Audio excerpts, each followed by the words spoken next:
Hi everyone and welcome back to the AFL Outer East Netball Show. I'm Mel Broadley, Studio B. And I'm Greg Heinrich, and we're excited to bring you another week of netball news from the Outer East. The top stories for this week are Upwey pipped Berwick in a nail biter. Wandon record a big win over Healesville. Yep. And we have some amazing, brilliant photos from our viewers. Yeah, the best worst photo segment is starting to get a little bit of content, which is nice. We need it to be starting to get talked about though. Yeah, well, that's the next stage. We have to get the photos in. I think after today's, they might start talking about them. A talking point. I can't even talk myself. Okay, so let's just go through. There hasn't been any major injury updates for this week, but we do have some updates for the club corner. Now, there are a couple of things that we just want to remind clubs, knowing that we are almost halfway through the season for everybody, and we are still in year one of the transition phase. So I've had lots of conversations, good and some constructive, over the weekend with different clubs, and I just thought this might be a good opportunity to remind clubs where we may need to exercise some common sense or maybe a little bit of friendly support in different circumstances. Mainly the junior paperwork. We know that the junior fixture is separate and it's been split, and some clubs are playing one under-13s at one venue and another under-13s at another venue. We just encourage clubs to work together where a club may forget the paperwork for an away game. Yep, which happened to Mel on the weekend. But, that can happen. And as much as we are as organised as possible, we do make mistakes and we are human. Yes. And I think, we do need to remind ourselves that we are in that transition phase and it doesn't look like a traditional fixture and we don't have a one location for everybody. So just to keep that in mind. The other one was club umpires. I know that clubs work really hard to get club umpires. And it is hard some days to get them. It's super hard some days. And I have lots of people ring in to say, look, we can't get a club umpire this weekend. Are you okay if we speak to the opposition club to see if they can bring somebody in? And that's fine, as long as you let us know and the opposition club is okay with that. But where an umpire may be running late, work with it. We encourage you to work with the opposing club.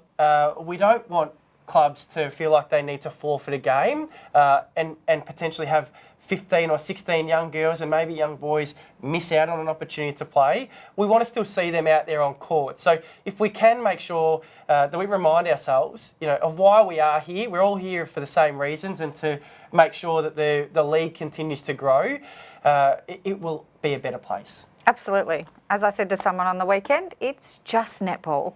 It is. Yep. It's a game we love and we're all here for the same reason, but I had to take a chill pill because I was one of the people that forgot the paperwork on the Saturday. Reduced me to tears, I must say, and not a lot of people see that happen with me, but we've all got to just help each other. So I thank Matt at Alinda and Melissa down at Berwick Springs for helping out my teams because I had no paperwork for my home games that were away. Yeah. Yep. So yes. Thanks, guys. Okay, match of the round. I had a little bit of a go at you last week, and not deliberately, but what a close match between you guys and Upwey Tacoma over the weekend. One goal. I asked you earlier whether it was a good game and a nail biter or whether it was one where you cringed and it was a nail biter, and you said it was a great game. It was great. It was brilliant. Pup shot 31 goals. It was really a good game. We should have won it, in my opinion. But it's netball. It can go either way on any day. And look, the girls all played their hearts out on both teams. And it was, okay conditions. There was no wetness and anything like that. So, look, it was just who was better on the day. And Upwey Tacoma were better on the day. Yeah, they're the ones you do want to win. Yes. Unfortunately, you guys were on the wrong end of it. But looking at the best players for that game as well, Georgia Copeland, she's one of our Saints training partners for Div 1. Tia Edelmeyer and then Jess Black.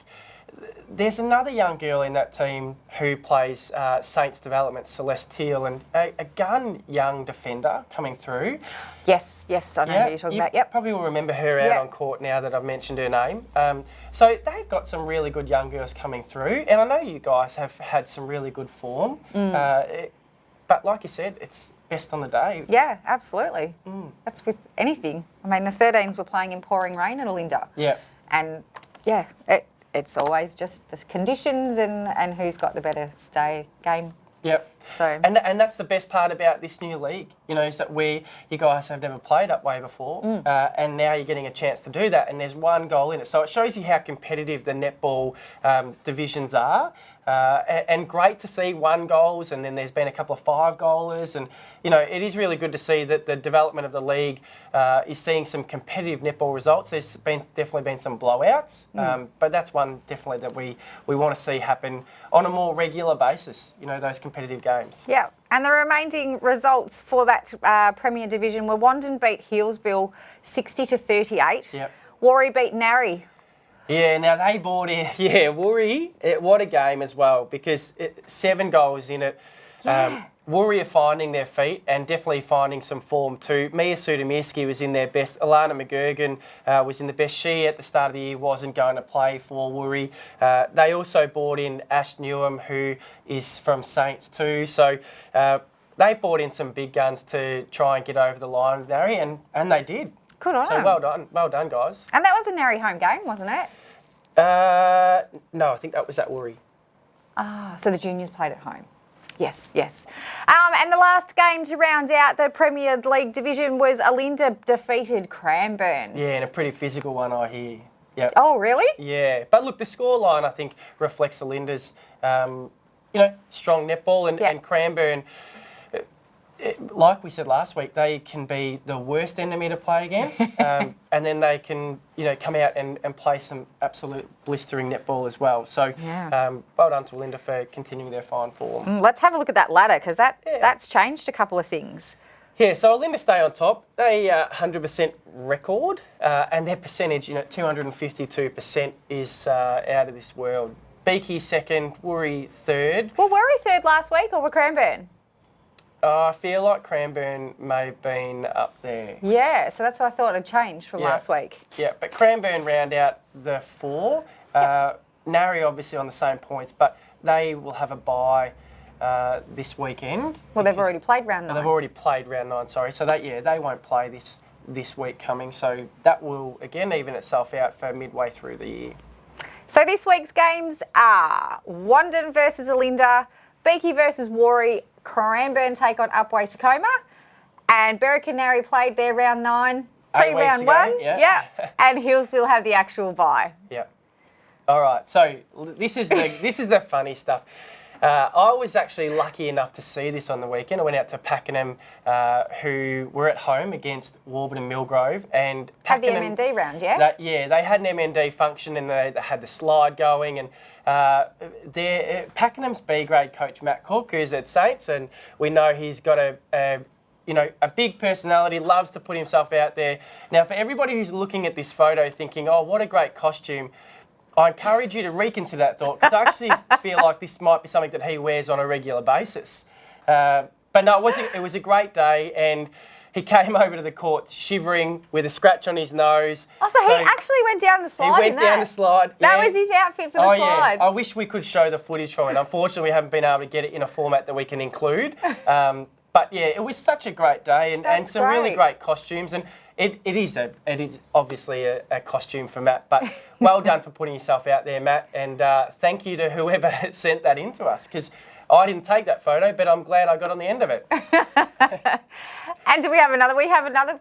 Best worst, or is that a little bit later in the show? No, we'll include it now. It'll come up on your screen shortly. There was a couple in the A grade game. I think it may have been down Warburton and Millgrove's attacking end, and we want to know whether these guys are playing netball or whether they're just about to start a game of tunnel ball. Because it's sure. Yeah, it's a cracker of a photo, and they're the types that we want people to send in. We want to see the best, worst photos like this, so that we can have a bit of a joke about them.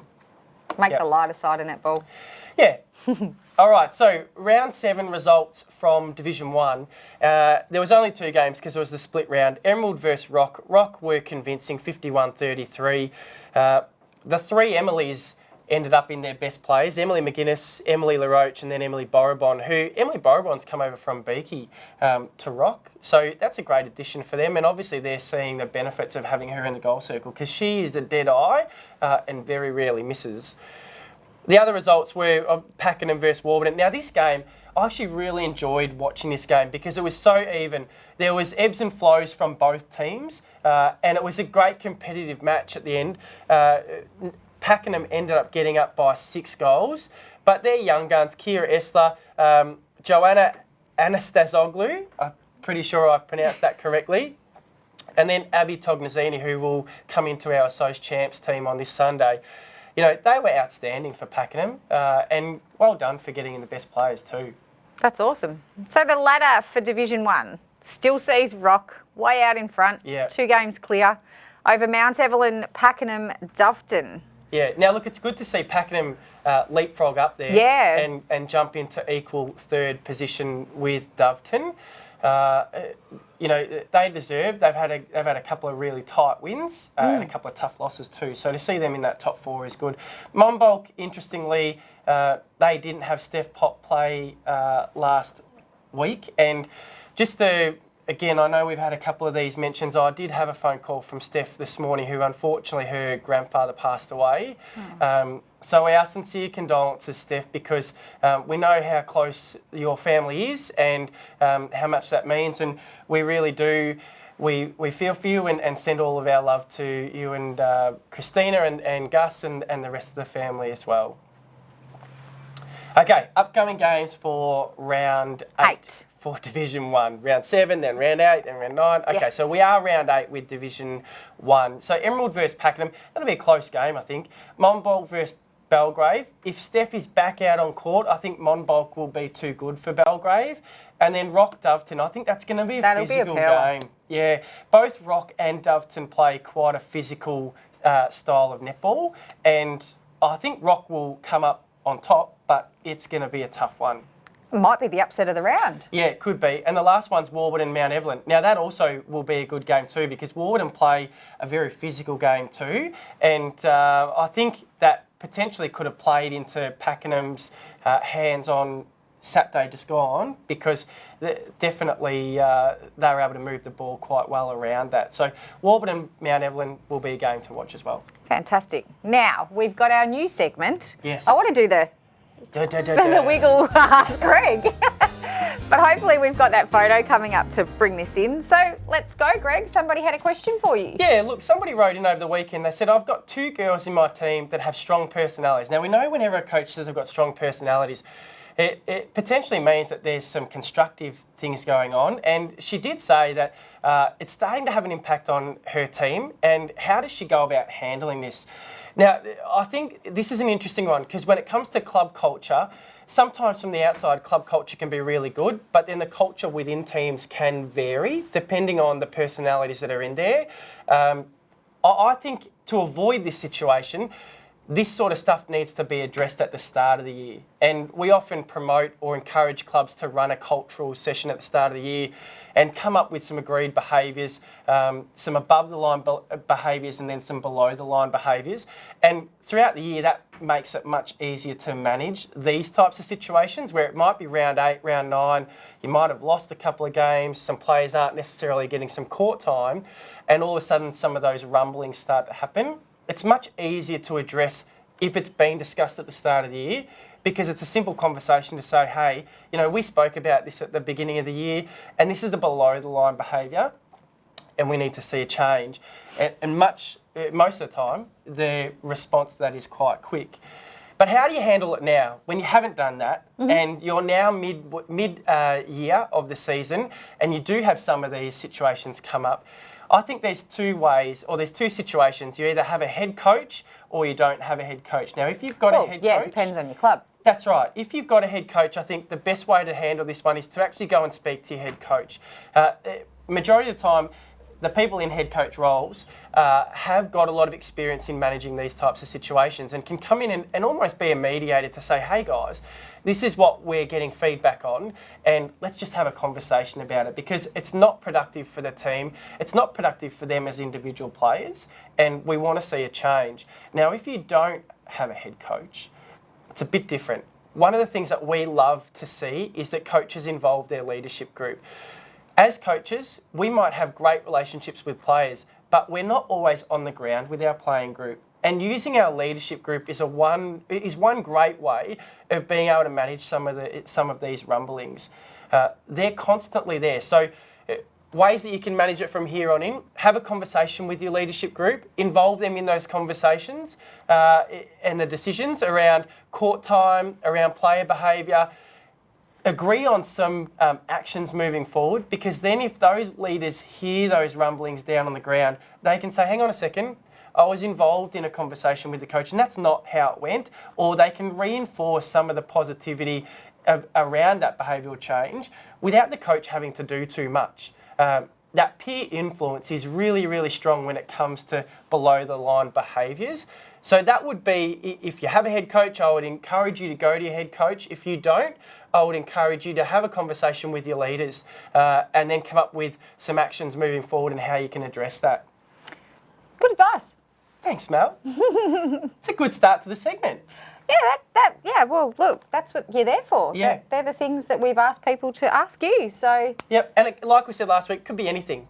This one was great because it is mid-year, and I'm sure there's probably some other teams out there that are experiencing similar types of scenarios being mid-year, and now we're looking at the business end of the season, so court time could be a little bit less, and it may bring up some of those below-the-line behaviours. Yeah. So the results... So we're moving on. That's okay. No, let's move on. Right. That's okay. Go for it. Results from the Division 2 games for round 9. Alex beat Yarra Junction by a short 5 goals. There have been some great games, isn't there, lately? Yeah. Seville defeated Kinglake by 9 and Yarra Glen defeated Gembrook by quite some. Yeah, and Jade was out at the Yarra Glen Gembrook game. She was doing some mentoring with Gembrook's A-grade coach for the day, and she was saying it was still a good game, and the difference, it just seems to be that self-belief, and that the Gembrook girls know how to play some really good netball. So to see a scoreline like that, again, similar in Premier Division, we've seen some scorelines like that. Yeah, we have. Get behind each other, girls, and have that belief that you can play some good netball. Stick to your processes, and I'm sure you'll see some results. So let's have a look at that ladder there for Division 2. Yeah, the top 2 I don't think will change at all. The top 3 maybe. Yeah, Kinglake is still up there with they're starting a couple of games out of it. Yeah, and Kinglake were in the grand final last year.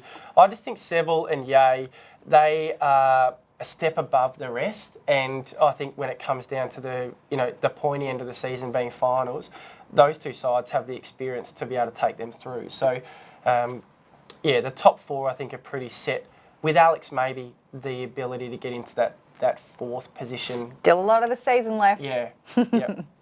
So the upcoming games for Division 2 is round 10. So we have a round 10, a round 9 and a round 8. Yeah. Yep. Love it. And that's how we will manage getting into finals too. Yeah. Each division will be on different weekends, and we will eventually end up with the Premier Division playing on the public holiday before the Grand AFL final day. Grand Final, which is a massive day. Yeah. So Kinglake are taking on Gembrook, Seville are taking on Yea, and Yarra Junction are taking on Powelltown. Yeah. Now, I actually think the game for this round will be Yarra Junction versus Powelltown. Oh, cool. Yarra Junction have had some close ones, and they'll want to get a win.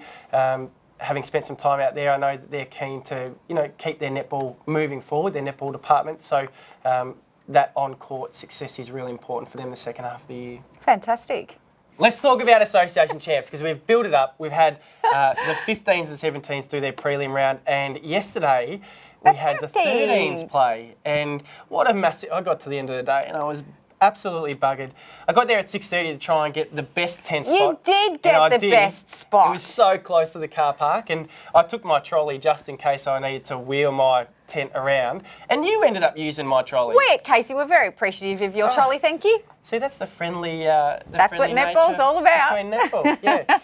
So we'll talk about 2, because we had the Outer East girls played in their very first association champs, and they had a tough day. They really did. There was some really big bodies there, and I would say the best way to put it, we lacked height across the court. Yeah. Especially through our mid-court. The girls, to their credit, they won 2 and lost 6, and they fought it out the entire day. They never stopped, and... They never gave up. No, they didn't. And even we played Casey late in the day, and a lot of the girls that played for Casey actually play with our girls. Yes. So it was such a great friendly match. But you guys wow, through to the final day. Yeah, they're off to state next weekend. Yep. So Casey will be there for the 13s. We will be there for the 15s. But a lot of out east girls in that Casey team. Yeah, correct. And I think that just shows the talent that we have across the region and the growth of the out east program over the next couple of years. I think we might see more girls coming through the rep program and essentially have more competition at that top level, because there is an extra pathway there now for all of those clubs. We've got 27 clubs in the outer east, and we want everybody to have juniors, and then we will have a really strong representative program. Absolutely. Yeah. So look, there was a couple of mentions for the outer east. We have a tall timber, and she's Eliza. What a gentle soul. Yeah. But she'd have to be 6 foot. 6'1". I think, yes, she's as tall as my husband. Yeah, He's and 6'1". I spoke to her mum Anne, and I said, where does the height come from? Now, there is height on both sides of their family, and her brother is 6'5" and 18, so I think she's going to keep growing, which is going to be great for her netball and her development, but also for us. We will look to keep her under our wing at the outer east and not let her go to our rivals in other associations. But she was definitely notable. She went up both ends. A special mention to Abby. In her very first game, she went Took down a tumble, hard, left both of her knees on the court, and part of her half forehead, of her forehead and on part the of her court chin as well. So now she went to the first aid room. She had a bit of an ice pack. They assessed her for concussion. She got the all clear, and she came back on the 5th game. and she was great for the rest of the day. And sometimes it can work that way. The girls, have a bit of a knock and they come back and want to fight even harder. But just the way that she went about that, I think inspired the rest of the team to be able to continue to push, even though they may not have been winning games the way they did. I was standing on the sideline when Abby went back on, and the girls sitting on the bench for Outer East, they were just so excited that she was back on that court. So yeah, it was brilliant. I mean, and I obviously know Abby personally. She's a family friend of ours, and to see her go back out there was fantastic. Yeah, it was really good. Yeah. So, congratulations to the 13 unders. A great job from Carol Grigorovich from Pakenham, and also Roger Palmer, who headed up that coaching panel and did a great job with the girls. So really proud of the efforts that you put out on court, and we can only get stronger from here. So really well done. Okay, that was a massive session. That's been quick. Nice and easy. Yeah. So until next week. Get your game face on.